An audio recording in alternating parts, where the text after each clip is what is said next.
All right, nothing subtle about the situation in Dallas. They got a couple of guys they're trying to get signed. Dak Prescott and Amari Cooper. Dak Cooper, that's the way they should come together and handle this thing. But Dak Prescott and Amari Cooper, there was a report earlier this week that more progress has been made with Dak Prescott, the Cowboys quarterback, than Amari Cooper, the receiver that was acquired last year for a first-round draft pick. Now, someone suggested to me yesterday, and this is one of those where you wish you'd thought of it on your own because this situation is not unprecedented. Now, it is unprecedented that two players would come together the way that I'm suggesting Prescott and Cooper should, which is to say to the Cowboys, plainly and simply, hey, look, we both are due to be free agents next year. We both are coming together to refuse to sign a new contract, and we're going to force you to make a choice between which one of us you're going to apply the franchise tag to. The other guy is going to be a free agent. And, the guy who gets a franchise tag can then negotiate his long-term deal from under the franchise tag. That's no problem. You still get your long-term deal. But by refusing to do a deal now, because all it takes is one guy to do the deal now, and the team has the franchise tag leverage over him going forward. If they come together and say, we refuse, the players turn the tables on the team in a legitimate way. They complain about the franchise tag all the time. Players and agents do. This is a way for players and agents to come together and turn the tables. And it's something that Prescott and Cooper and their agents need to seriously consider. Definitely. I mean, these are 32 billionaires who will use any avenue possible to, increase their business leverage. And we're seeing more and more every year, and you fight for it, and you talk about it a lot, and I know we both do, but players are becoming smarter and starting to use their leverage in more significant ways as well. So I could certainly see this happening. If I had to put myself in Dak Prescott's shoes and I got maybe a below-the-market offer, an unfair offer for what I thought I should be paid as the starting quarterback of the Dallas Cowboys, and not a lot of progress is going on with Amari Cooper, and I have a good relationship with Amari Cooper, I'm going to have some conversations about, the business dealings. What are they saying to you? What are they offering you? Where are you at?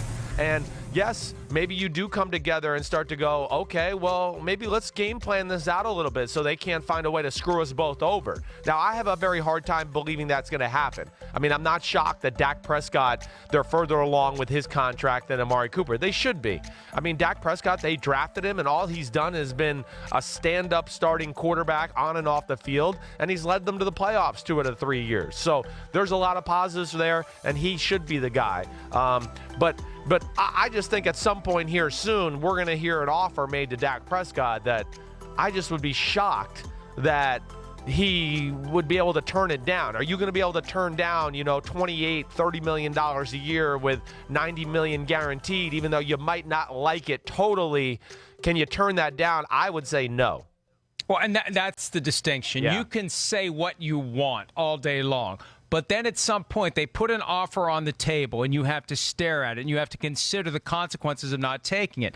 Dak Prescott's due to make only $2 million this year. If you offer him a deal that pays him $28 million a year, right, even if he wants 31, do you say no to 28 and roll the dice on the possibility of a serious neck injury, a serious leg injury? I mean, even though quarterbacks are staying healthier and healthier. And last year, I think it was 16 teams, half the league, had the same starting quarterback all year long. And the rules continuously have been massaged in favor of protecting quarterbacks. You still can have that Alex Smith injury, and you never know when that's going to happen. And it's hard to say no to that security. Yes, it is. Especially when being the quarterback of the Dallas Cowboys has so many other collateral benefits. Yeah. From an endorsement standpoint, you'll waltz right into a broadcast booth when your career is over. Tony Romo's on the brink of getting $10 million a year from CBS. So yeah. And I wouldn't be surprised if the Cowboys don't bring Romo in at some point to talk to Prescott, under the guise of, hey, here's how I handled my business, and maybe this will help you. And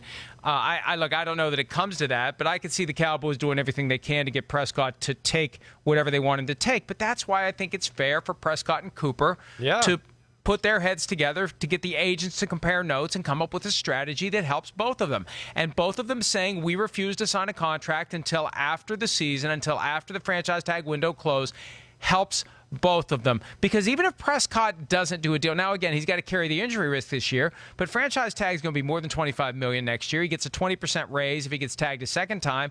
He's going to make a lot of money in 2020 and 2021. The challenge is saying no to whatever the best offer is going into this season and running the risk of getting the kind of injury that keeps you from ever getting the big payday. That's the downside for both guys if they say no to a long-term offer now. Yes, it is. And to me, or at least in my advice or opinion, I would say don't turn down those long-term offers, especially I'm talking about a guy like Dak Prescott, who, again, is known for, his abilities in the NFL as a starting quarterback to play the position a little bit more physically than maybe we see other quarterbacks do it. I mean, we saw some big contact running plays by Dak Prescott in the divisional playoff game against the Rams. Had a running touchdown from like the 2 or 3 yard line. I believe it was on a 4th down where he put his head down and had some big-time contact with 2 Rams defenders. So I would always say, hey, err on the safe side. Don't roll the dice too much. Me personally, I can speak to that because it can come back to bite in the butt. I thought I was an indestructible, I'll play this, I'll play my tender out and I'll sign a new contract the next year because I'm big and strong. And, John Gruden used to call me Big Soldier because I was fearless in the pocket and all those things. Well, damn, I might have been fearless, but, Chris Jenkins and Thomas Davis messed me up and I never saw that money. So, that's the things you do have to worry about. Other thing, Mike, are you surprised Zeke Elliott hasn't jumped into the conversation about wanting new money yet either? I mean, yes. Okay, I just wanted to make sure, because we talked about it a few weeks ago to where we said Zeke Elliott should be asking for more money. I mean, you led football in rushing 2 out of the last 3 years, and they're working you at a pace that is greater than any other running back in football. I'm actually shocked that Zeke is being so quiet about this in their camp. Stephen Jones on this program last week said that Zeke is the straw that stirs the drink. Well, at some point, you got to refill the glass. And Elliott, look, the risk is, now, Jones made it clear that they will get Elliott signed, but we could probably go back through old quotes, and there was probably a member of the Jones family that suggested they were going to get DeMarco Murray signed, and they never did. I'm concerned, if I'm Ezekiel Elliott, of getting chewed up and spit out. Yes. 5 years of a rookie contract, 1 year of a franchise tag, and then they say, thanks, but we're going to move in a different direction. That's the concern I would have if I was Ezekiel Elliott, and that's why I'd be standing up now saying, I want mine. Give me mine now. And really, if Prescott and Cooper were to pull off this strategy that I'm suggesting, where you do one guy gets franchise tagged, one guy hits the market, whoever gets franchise tagged, they should do the same deal with Ezekiel Elliott the following year. That's where I was going with it, right? He should be the next guy involved in this. You're right. I mean, that makes too much sense. But, back to the Ezekiel Elliott point, yeah, it scares me, and I really want to say that to Ezekiel Elliott, man. Come on. You need to ask for more money right now. You got to get your long-term security. I would also say to the Cowboys, I think if they offered him some type of deal like Todd Gurley got, he'd probably take it right now and run to the bank, and that wouldn't be so bad for the Dallas Cowboys. But, man, Zeke Elliott is the type of running back that does scare me as far as longevity of his career. He is the lifeline of that offense. He has leverage here because the team's really built around the run game, and he is far and away the best running back on their roster. They're a different team when he doesn't play. I mean, we saw he got suspended for 6 weeks and had to deal with that in 2018 or 17, and the Cowboys were never the same because he was their best player on their team. But he plays car crash running back football. And I worry that in year 5 and year 6 and year 7 of Ezekiel Elliott's career that he is going to take too many big hits and never be the same guy that we're seeing right now. Chris, the most important 2 words you said there were Todd Gurley. That's why the Cowboys want to wait, I believe, because the Rams paid Todd Gurley all that money going into year 4. And what happened? The knee condition. It actually started in week 1 after the win over the Raiders. His knee was bothering him. The swelling went away quickly, but it was later in the year. It knocked him out of multiple regular season games, and then he wasn't the same guy down the stretch. He had the good game against the Cowboys, but the NFC Championship game was a disappointment. Yeah. Super Bowl was a disappointment, and now the Rams are locked up with all that money for injury, guaranteed for injury. I think if you're the Cowboys, let's get through this 4th year before we make the long-term commitment with Ezekiel Elliott, because with running back, you never know which hit is going to be the one that permanently changes the guy's career. And that's a fair concern, and that supports the idea of using 2 or 3 running backs all the time, of never giving big money to any running back unless you think you have Jim Brown or Barry Sanders in his prime, and also wait as long as you can until you make that big payday, because the Rams surely regret giving Todd Gurley the contract they did, and there's no way they'd give him that contract now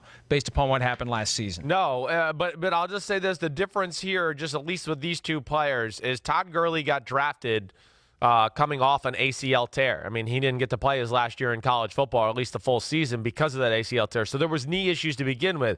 Ezekiel Elliott can argue, I'm never banged up. I take 30 car crashes a week, and I come back the next week, and I'm ready to do it again. So he can at least use that to his argument. But I hear you. I mean, your points are valid. I mean, certainly, I'd be worried about that too if I was the Jones family. It does. It takes one play, and a running back can, his career and the way he plays can be drastically changed in a hurry. Well, the Cowboys have issues that they will resolve at some point, and I have a feeling they'll figure out a way to keep everybody together and keep pushing toward that Super Bowl championship that Jerry covets so much. Hi, I'm Mike Tirico, and thanks for watching. Make sure to hit subscribe for the latest news and highlights from NBC Sports.